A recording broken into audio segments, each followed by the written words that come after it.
So this problem is harder than it should have been, but it's really easy if you can see through it. And the thing you want to see through is if x is from 1 to pi, what happens when you put in 1? Natural log of 0. What is natural log of 0? So think about this. Natural log of 0 is an asymptote. It is going on forever and ever and ever and ever. Arc length of any asymptote is what? Is infinity. And so you can just say that. You can say natural log of 0 looks like that. It's an asymptote. And we're done. That's literally all you have to do. Now, let's say, just for the moment, that you didn't notice that, because I don't expect that you notice it immediately. So let's go ahead and let's try to take the derivative here, put it in the arc length formula. So what's the derivative of natural log of elephant? It's elephant prime over elephant. Now we go ahead and square that guy.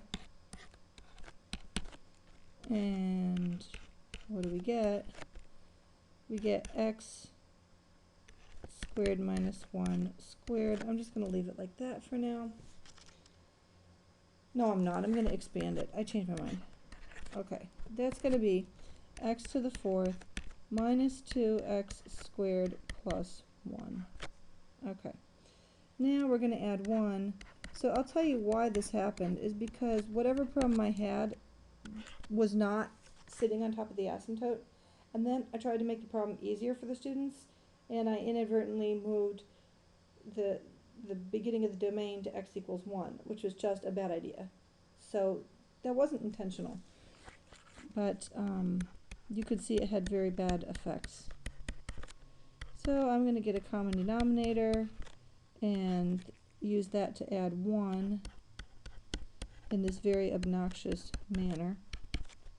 So this is this classic arc length problem where you get sort of the flipping of the middle of the perfect square, because there's only so much we can ask students until the problem becomes unsolvable.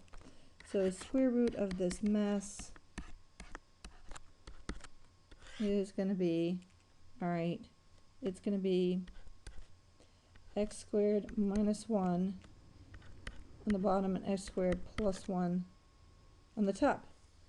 So if that doesn't make sense, square the numerator here and you get up here, right? Square the denominator and you're going to end up down here. So if you're happy with that, then the next step is to put this mess into the integral symbol. From 1 to pi, you put this mess in here.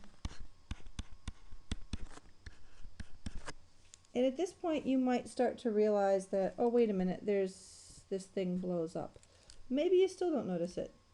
So maybe you try to split this up somehow and you do something like, I don't know, x squared minus 1 plus 2, right? So this is one way of splitting up this fraction. And then this guy here just gets replaced with 1. And you can go ahead and integrate that. That's not going to cause you any trouble. But then you're still going to have trouble here. And then you say, okay, well, maybe I go ahead and want to integrate there. Maybe I'm going to try really hard. So I'm going to do partial fraction decomposition, and I'm going to find out that that's 1 over x plus 1 plus 1 over x minus 1. Great. That's wonderful. There's a constant missing. Maybe one of the constants. Let's see what.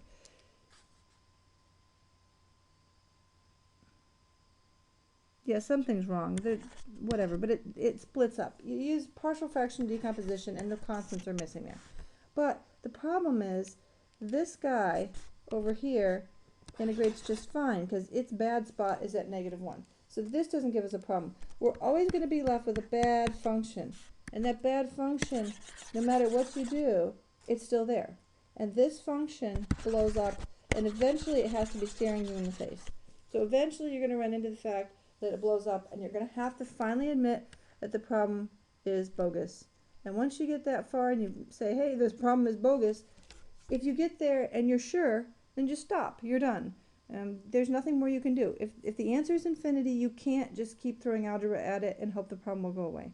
Okay, so there.